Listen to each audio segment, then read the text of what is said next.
제가 이제 41년의 목회를 마무리하려고 하니까 가는 데마다 후배 목사님들이 묻는 게 많아요. 은퇴한 뒤엔 뭘 할 겁니까? 또 목회 중에 제일 행복한 때는 언제였습니까? 또 목회할 때 제일 어려운 점은 무엇이었습니까? 이런 질문을 많이 받습니다. 그 중에 제일 어려웠던 일은 무엇입니까? 이런 질문을 받을 때 제가 하는 대답은 용서하는 일이 제일 어려웠습니다. 이렇게 대답을 합니다. 처음 예배당을 짓고 그 예배당 짓는 사람이 교회에 등록을 해서 이제 우리 교인이 됐어요.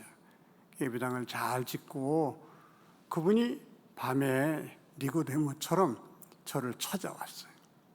그리고는 목사님, 저를 장로시켜 주시면 제가 목사님 승용차도 사드리고 버스도 사고 교회를 잘 섬기겠습니다. 저를 장로로 좀 세워주세요. 그때 제 나이 33살 때입니다. 목회 경험도 없고 혈기가 방장하고 또 정의감으로 충만해 있던 저에게 그 말이 통할 것 같습니까? 지금 같으면 좋게 잘 말씀드려서 마무리 질 수 있는 그런 실력이 또 노련함이 있는데 그때는 목회 초년생이니까 얼마나 화가 나는지 말이죠. 아니, 송직을 매매하자는 겁니까? 내가 이렇게 이제 나가기 시작합니다. 어떻게 장로직을 돈 주고 살 생각을 합니까? 어떻게 그래 망령된 생각을 할 수가 있습니까? 제가 아버지 뻘 되는 사람에게 막 야단을 쳤습니다. 돌아가면서부터 이분이 이제 독사가 된 거예요, 독사. 그래서 저를 물기 시작하는데 1년 동안 죽다 살았습니다. 그리고 한 1년 만에 그분이 도저히 우리 교회에서 발붙일 수 없다는 사실을 알고 이제 이사를 서울로 멀리 갔습니다. 그리고 1년 반 정도의 시간이 흘렀는데 그때까지 저는 그 사람이 너무너무 미웠고 그냥 그 사람에 대한 이 증오심이 마음속에 가득 차서 하루도 마음 편할 날이 없고요. 그저 그 사람 잘못됐다는 소식만 기다리는 거예요. 암에 걸렸다는 소식이 왜 안 들려오나? 교통사고 당해서 입원했다는 소식이 왜 안 들려오나? 그렇게 1년 반을 지냈으니까 그 갈등의 시절을 끝내고도 1년 반 동안 제 마음속에는 목사인데도 마음의 평안함이 없었습니다. 1년 반쯤 지났는데 청첩장이 하나 날라왔는데 그 사람이 보낸 거예요. 자기 아들 장가 보내니까 오세요. 그런 청첩장이 온 것입니다. 제가 그걸 붙들고요. 부들부들 떨었어요. 분해서. 아니 이런 인간이 있나? 그렇게 나를 괴롭히고 그렇게 나를 정말 죽음 직전까지 몰고 와놓고는 뭐 청첩장을 보내? 이게 사람이야? 그 생각에 부들부들 떨면서 말이죠. 어쩔 줄 몰라 했어요. 근데 새벽 기도를 하면은 주님이 내가 너라면 나는 간다 그러시는 거예요. 애들 말로 아주 미치기 직전입니다. 그래 나는 머리를 막 흔드는 거예요. 그 다음날 또 새벽 기도하면 얘야 내가 너라면 나는 간다. 하나님 나는 못 갑니다. 그 다음날 내가 너라면 나는 간다. 하나님 나는 예수님이 아니에요. 그 다음 또 내가 너라면 간다. 일주일을 그러는데, 야, 이건 하나님의 뜻이 분명한데 끝까지 거절을 못 하겠더라고요. 그래서 할 수 없이 토요일 날 예식장을 가는데, 여러분, 소가 도살장으로 끌려갈 때 그 안 가려고 버티는 거 보신 적 있어요? 꼭 그 심정입니다. 진짜 죽기보다 싫은 거예요. 그래서 30분이면 걸어갈 길을 전철에서 내려가지고, 아니요, 10분이면 걸어갈 길을 30분 걸렸어요. 가기 싫어가지고 그냥 가다가 좀 섰다가 또 가다가, 그 교회가 언덕 위에 있었는데 뭐 손님 막 맞이하고 하다가 밑을 내려보니까 제가 있거든요. 그러니까 그 사람이 딱 몸이 굳었어요. 한참 가만히 있더니 계단을 뛰어내려오더니 내 손을 꼭 붙들면서 하는 소리가, 청첩도 안 했는데 어떻게 오셨습니까?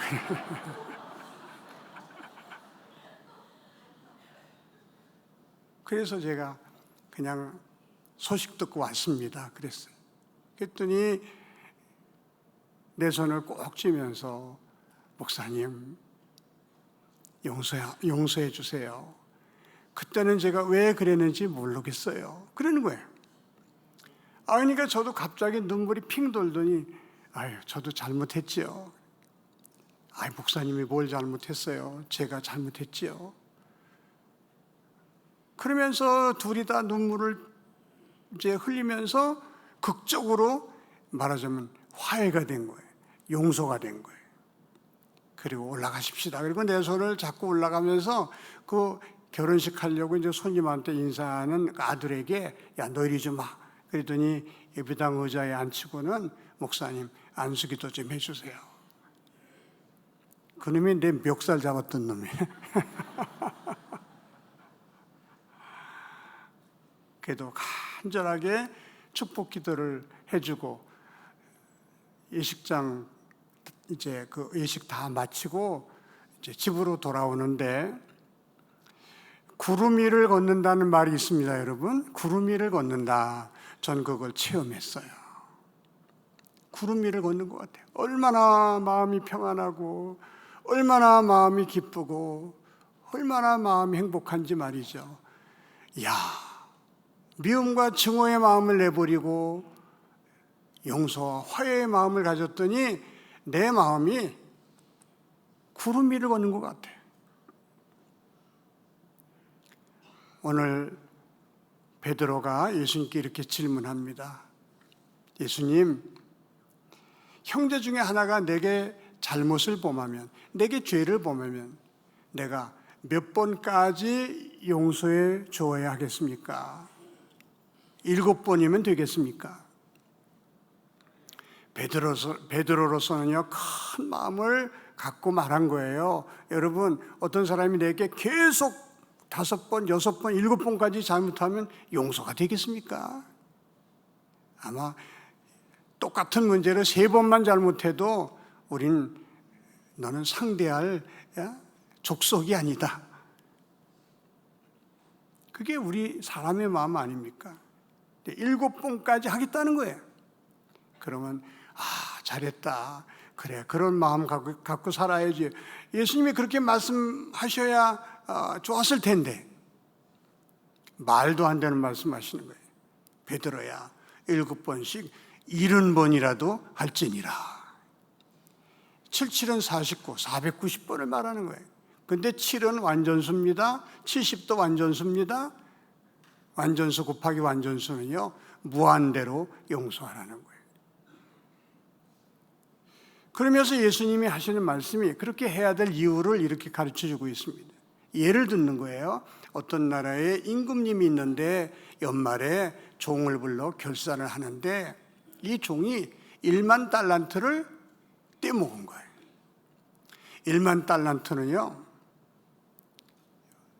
요즘 돈으로 환산하면 뭐 어떤 사람은 40억이라는 말도 있고 어떤 사람은 400억이라는 말도 있고 그래. 하여튼 어마어마한 돈입니다.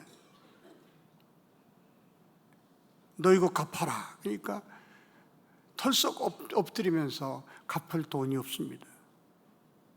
그러면 네 아내도 팔고 자식도 팔고 다 팔아서 갚아라.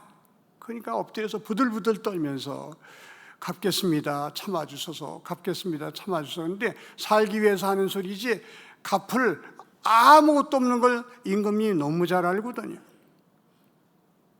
부들부들 떠는 게 너무 불쌍하니까 내가 1만 달란트 탕감해 줄 테니까 이제 집에 가서 편안한 마음으로 살아라. 이 종이 얼마나 고마웠겠어요. 그냥 저를 수십 번 하면서 물러나면서 어이구 살았다. 어이구 살았다. 죽을 뻔했네. 어이구 살았다. 이제 감사한 마음으로 집으로 가다가 자기에게 빚진 친구, 여기는 성경에 동료라 그랬어요. 동료. 자기에게 빚진 친구 하나를 만나요. 얼마를 빚졌냐? 100데나리온. 100데나리온은요 우리나라 돈으로 2천만 원 정도 되는 돈입니다. 100데나리온 빚진 친구를 딱 만나는 거예요. 너 왜 내 돈 안 갚아? 그러니까 이 친구가 땅에 엎드렸다 그랬어요. 성경에 보면. 그리고 사정하는 겁니다. 내가 형편이 여의치 못해서 못 갚으니까 조금만 기다려주게. 조금만 봐주게. 근데 이 1만 달란트 탕감함을 받은 사람이 그 사람 멱살을 딱 잡더니 너 같은 놈 때문에 세상에 어지러운 거야. 너 같은 놈 가만두면 안 돼. 그 질질 끌고 경찰서에 가서 유치장에 집어넣었다는 거예요. 동료들이 이 사실을 보고는요 분하고 괘씸한 마음이 든 거예요. 저는 1만 달란트 40억 탕감함을 받았는데 근데 저한테 빚진 사람 2천만 원을 못 봐줘? 그리고 감옥에 집어넣어? 괘씸한 놈. 그래가지고 임금님의 그 사실을 다 알렸습니다. 다 자초지종을 얘기했습니다. 임금님이 화가 났어요. 그런 놈이 있나? 아니 40억의 빚을 탕감받는 사람이 자기에게 2천만 원 빚진 사람을 용서 못 해주고 감옥에 집어넣어? 그럼 잡아오너라. 그래서 1만 달란트 탕감 받은 사람을 잡아옵니다. 그리고는 감옥에 집어넣어요. 그리고 예수님이 이 얘기를 하시면서 마지막으로 뭐라고 결론을 내리냐면 너희가 각각 마음으로부터 형제를 용서하지 아니하면 나의 하늘 아버지께서도 너희에게 이같이 하시리라. 너희가 1만 달란트 탕감함을 받은 사람이기 때문에 너에게 잘못한 사람 7번씩 70번이라도 용서해 줘야 하느니라. 예수님이 그렇게 가르쳐 주신 것입니다. 우리가 내게 잘못한 사람을 용서해야 하는 이유가 몇 가지 있습니다. 첫째는 내가 너무 엄청난 죄를 이미 용서받았기 때문에. 여러분, 우리가 받은 용서는 어떤 용서인지 아십니까? 지옥에 갈 죄를 용서받은 거예요. 죽어야 할 죄를 용서받은 거예요. 하나님의 저주를 받아야 할 죄를 용서받은 거예요. 이렇게 엄청난 죄를 용서받은 우리인데 다른 사람이 내게 잘못한 죄는요, 그 죄 때문에 그 사람이 지옥 갈 죄는 아니에요. 나에게 잘못한 것 때문에 죽어 마땅할 그런 죄는 아닙니다. 내가 하나님 앞에 지은 죄, 하나님께 용서받은 것에 비하면요, 그건 별거 아니에요. 얼마든지 용서해 줄 수 있는 가벼운 거라는 말이에요. 하나님은 이렇게 말씀하십니다. 너희가 너희 힘으로는 도저히 갚을 수 없는 어마어마한 죄, 1만 달란트의 죄를 내가 내 아들 예수를 십자가에 피 흘려 죽이면서 그 은혜로 너희 죄를 탕감해 주지 않았느냐? 죽어 마땅할, 지옥에 가야 마땅할 죄를 내가 예수의 피를 보고 너를 탕감해 주지 않았느냐? 그러니 너도 그 은혜를 받은 너도 너에게 잘못한 사람들, 너에게 죄 지은 사람들, 내 가슴을 아프게 하고 내게 손해를 끼친 사람들 용서해 주어라. 그게 우리가 용서해야 할 첫 번째 이유입니다. 두 번째는 내가 이렇게 용서를 해야 내 죄도 하나님으로부터 용서를 받는다고 분명히 성경은 말씀해 주고 있습니다. 예수님이 이 1만 달란트 100데나리온의 비유를 말씀하시면서 그 결론이 뭔지 아십니까? 너희가 각각 마음으로부터 형제를 용서하지 아니하면 나의 하늘 아버지께서도 너희에게 이같이 하시리라. 너희가 너에게 잘못한 사람, 너에게 죄 지은 사람을 용서하지 아니하면 하늘에 계신 나의 아버지도 너의 죄를 용서하지 않으시리라. 너희가 너에게 잘못한 형제의 죄를 용서해야 하늘에 계신 우리 아버지도 우리의 죄를 용서하신다는 사실을 잊어서는 안 된다. 그렇게 말씀해 주고 계십니다. 예수님이 가르쳐 주신 기도를 주기도라고 합니다. 제가 이제 젊어서 교회 다닐 때에는요, 전국의 어느 교회마다 수요 예배 마칠 때는요, 주기도문으로 마치겠습니다. 그리고 주기도문에 저녁 예배 주기도문으로 마치겠습니다. 또 남녀 원래에 모일 때 주기도로 마칩니다. 전부 주기도를 해요. 그런데 그 주님이 가르친 기도 속에 이런 말씀이 있어요. 우리가 우리에게 잘못한 사람을 용서하여 준 것 같이 우리 죄를 용서하여 주시고. 여러분, 이 말씀 한번 뒤집어 봅시다. 우리가 우리에게 잘못한 사람을 용서해 주지 않는 것처럼 하나님, 내 죄를 용서하여 주지 마시옵소서. 이게 주기도문의 내용이에요. 여러분, 그렇게 되고 싶어요? 아니죠. 우리도 하나님께 용서받아야 삽니다. 우리는 하나님께 용서받지 못하면 우리는 살 수가 없어요. 하나님께 용서를 받아야 우리 기도가 응답되고, 용서받아야 은혜 받고, 하나님께 죄를 용서받은 뒤에야 우리가 복을 받는 거예요. 근데 우리가 내게 잘못한 사람의 죄를 용서하지 않으면 하나님이 내 죄를 용서하지 않으시니까 그건 끝난 인생이죠. 마태복음 6장 14절 15절에는요 아주 노골적으로 이렇게 말씀합니다. 너희가 사람의 허물을 용서하면 너희 천부께서도 너희 허물을 용서하시려니와 너희가 다른 사람의 허물을 용서하지 아니하면 너희 아버지께서도 너희 허물을 용서하지 아니하시리라. 우리가 다른 사람의 허물과 다른 사람의 죄, 내게 잘못한 상대방의 실수를 용서하지 아니하면 하늘에 계신 우리 아버지께서도 저와 여러분의 죄를 용서하지 않겠다 말씀하셨기 때문에 내가 하나님께 내 죄를 용서받기 위해서라도 우리는 내게 잘못한 사람의 죄를 용서하지 않으면 안 된다. 성경은 그렇게 말씀해 주고 있습니다.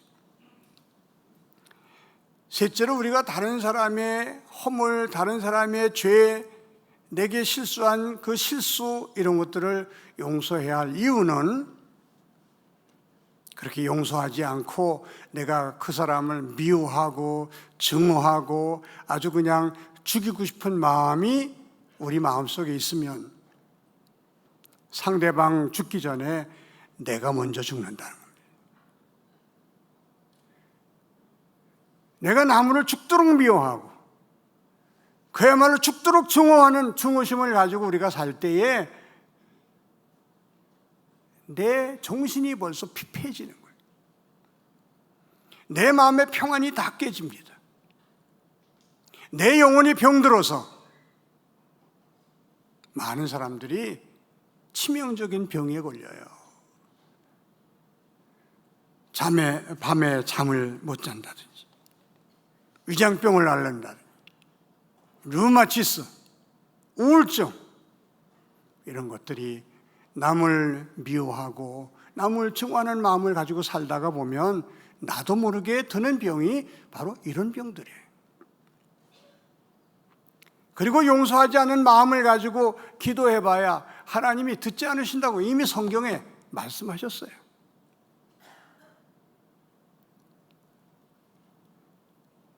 형제하고 화목하지 않고 드리는 예배는 하나님이 받지 않으신다고 이미 선언하셨어요. 너희가 제물을 드리다가 형제와 불화한 일이 생각나거든 제물을 강단 앞에 두고 가서 화목한 뒤에 제물을 내게 드려라. 그래야 하나님이 예배를 받으신다는 겁니다.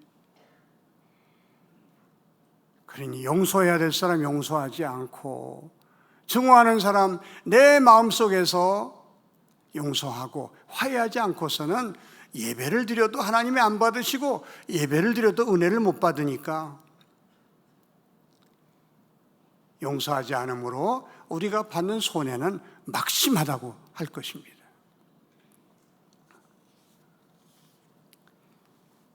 사랑하는 성도 여러분, 내 마음의 참된 평화를 맛보기 위해서라도, 정말 내가 행복해지기 위해서라도, 내가 은혜 받고 내 기도가 응답되기 위해서라도, 내게 잘못한 사람들, 내게 상처를 준 사람들, 내게 손해를 준 사람들 용서하고 또 용서하는 저와 여러분이 되시기를 주의 이름으로 축원합니다. 그럼 어떻게 용서할 수 있는가? 첫째로, 이 용서는 사람의 힘으로 할 수 없다는 사실을 우리가 먼저 알아야 돼요. 그래서 제가 목회자로서도 제일 힘든 일이 용서하는 일이라고 제가 얘기한 것입니다. 왜? 사람 힘으로 안 돼요. 저도 용서하려고 얼마나 많이 기도했겠습니까? 하나님, 제가 그 사람 용서하게 해주세요. 용서하고 잊어버리게 해주세요. 그리고 이제 다 잊어버린 줄 알고 있다가 어떻게 누구하고 얘기하다 그 사람 얘기만 나오면요, 이게 막 올라오는 거예요. 용서한 것처럼 생각했지만 용서가 안 된 거예요. 근데 저만 그런 게 아니에요. 우리 교우들 중에 저한테 그런 얘기를 해요. 목사님이 특별히 부모에게 잘하라 그런 설교를 하시면 은혜를 받고, 내가 시어머니 미워하지 말아야지, 내가 시어머니 절대 마음속으로 내가 미워하지 말아야지, 그리고 결심하고 집에 가서 문 딱 열고 시어머니 얼굴 보는 순간에 팍 올라온다는 거예요. 사람이면 안 됩니다. 한 50, 60 되신 분들은요, 뜬물통이라는 말 들어보세요. 뜬물통. 이제 설거지하고 음식 찌꺼기를 다 소 먹이는데 거기 섞으려고요, 모아둬요. 그 뜬물통에. 그 뜬물통이 오후 1시, 2시쯤 되면요, 아주 맑게요. 다 가라앉고 물이 맑아요. 깨끗해 보여요. 그러다가 발로 2번만 치면요, 부글부글 올라와요. 더러운 게 그냥 막 올라와요. 여러분, 이게 우리 사람의 마음이에요. 가라앉아 있는 것 같지만, 깨끗해 보이지만 해결된 게 아니에요. 그래서 내 힘으로는 용서가 불가능하다, 이걸 깨닫고 여러분, 하나님의 도움을 요청할 수 있기를 바랍니다. 하나님이 도와주셔야 돼요. 하나님이 용서할 수 있는 힘을 주셔야 돼요. 하나님이 용서할 수 있는 은혜를 주셔야 우리가 비로소 용서할 수 있는 거지, 우리는 하나님이 아니기 때문에 내게 상처 준 사람의 그 죄를 쉽게 용서할 수가 없는 것입니다. 예전에 강효실이란 분이 계셨어요. 배우였는데 최무룡 씨하고 이렇게 결혼을 했습니다. 근데 최무룡이란 사람이 애 셋을 낳은 강효실 씨를 버리고 김지미한테 갔어요. 김지미하고 간통죄로 고소당하면서도 둘이 히히 웃으면서 감옥에 들어가는 사진이 신문에도 난 적이 있어요. 그러니까 강효실 씨는 얼마나 분하겠습니까? 여러분, 여자로서 이거는요, 차라리 죽는 게 낫지. 그 고통은 이게 보통 이제 견디기 어려운 일이 아니에요. 그러니까 그냥 날마다 증오심에 그 최무룡이를 죽이고 싶은 마음으로 가득 차는 겁니다. 그러다 이분이 예수를 믿어요. 그리고 연예인교회 권사까지 됩니다.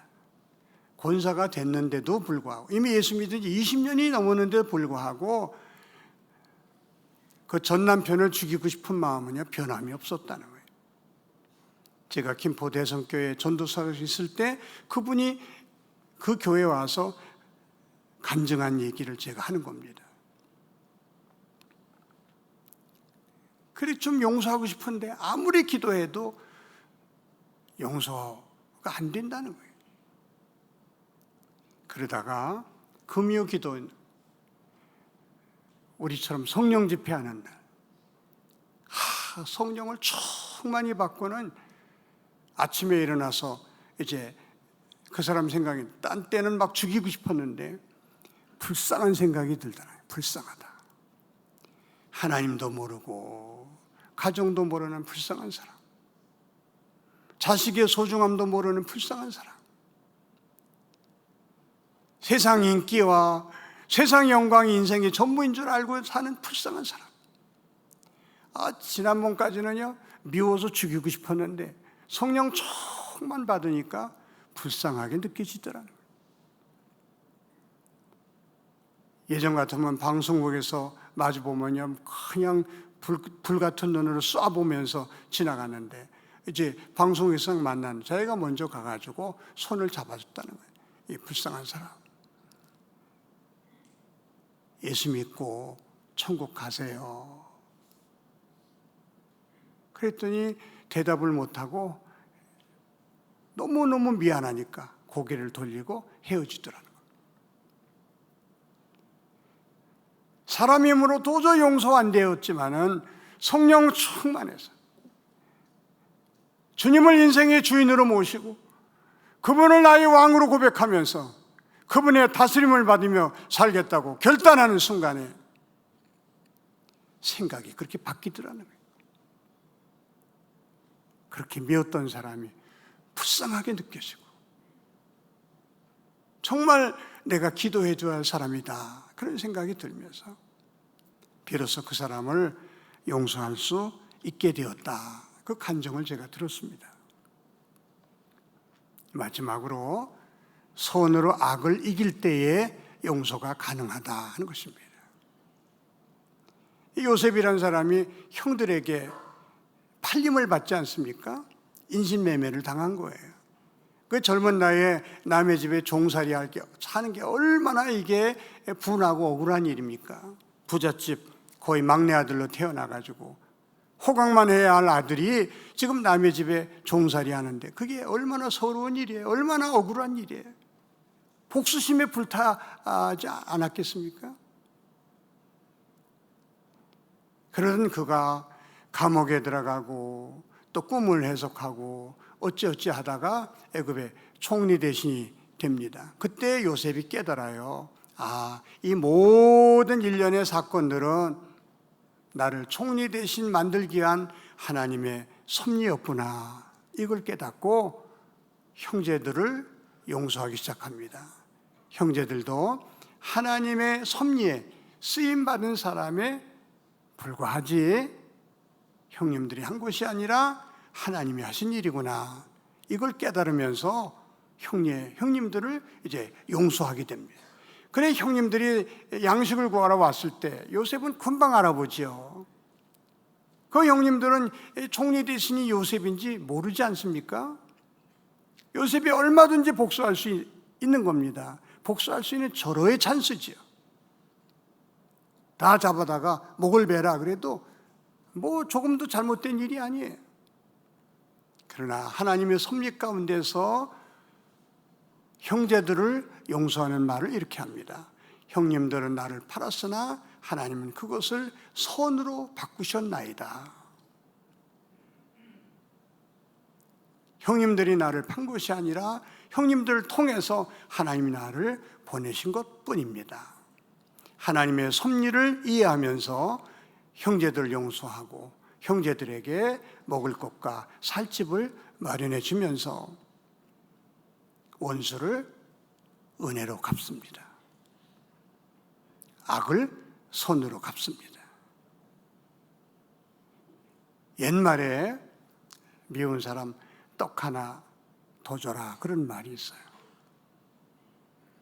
뭐 여러 가지 해석이 가능하지만 그 말의 참된 뜻은요, 선으로 악을 이겨야지. 악을 악으로 갚으면 안 된다 그 말이에요. 악을 악으로 갚는 한 그 악순환은요 계속되는 거예요. 그러나 손으로 악을 이제 갚을 때 그 사람이 자기 잘못을 깨닫고 내 앞에 무릎을 꿇는 것, 그것이 진정한 승리지. 내가 복수해서 상대방이 비참하게 되는 것, 여러분 절대 우리 마음 편하지 않습니다. 시원할 것 같죠? 그렇지 않아요. 손으로 악을 갚음으로 그 사람도 잘 되고 나도 잘 되는 그런 복을 받을 수 있기를 주의 이름으로 축원합니다. 내가 진심으로 상대방을 용서했느냐 그렇지 않았느냐, 그걸 뭘로 알 수 있는지 아십니까? 용서한 다음에 나에게 상처를 주고 나에게 아픔을 주고 나에게 손해를 준 그 사람을 하나님 축복해 주세요. 그 사람 하나님께 복 받으며 살게 해 주세요. 그 사람 잘 되게 해 주세요. 그 사람을 위해서 축복 기도할 수 있는 사람은요 진심으로 이미 용서한 사람이에요. 그러나 그 기도는 못해. 나 용서했지만 그럼 잘 되는 꼴은 나 못 봐. 그건 아직 용서 못한 마음입니다. 아무쪼록 1만 달란트 우리가 탕감함을 받았다는 사실을 깨닫고 100데나리온 내게 빚진 자들, 내게 잘못한 사람들 하나님의 사랑 생각하면서 너그럽게 용서하고 또 화해함으로 하나님의 축복과 하나님이 주신 기쁨 속에 사시기를 주님의 이름으로 축원합니다. 기도드리겠습니다. 하나님 아버지, 살다 보면 미워할 수밖에 없고 증오하는 마음 가질 수밖에 없고 상대방이 망하기를 바라는 마음을 가지고 살 때가 많이 있습니다. 오늘 말씀을 통해서 우리는 1만 달란트의 탕감함을 받은 사람임을 깨닫고 내게 100데나리온 빚진 자들을 너그러 용서할 수 있는, 그리고 화해할 수 있는 우리들이 되게 하여 주시옵소서. 예수님의 이름으로 기도하옵나이다. 아멘.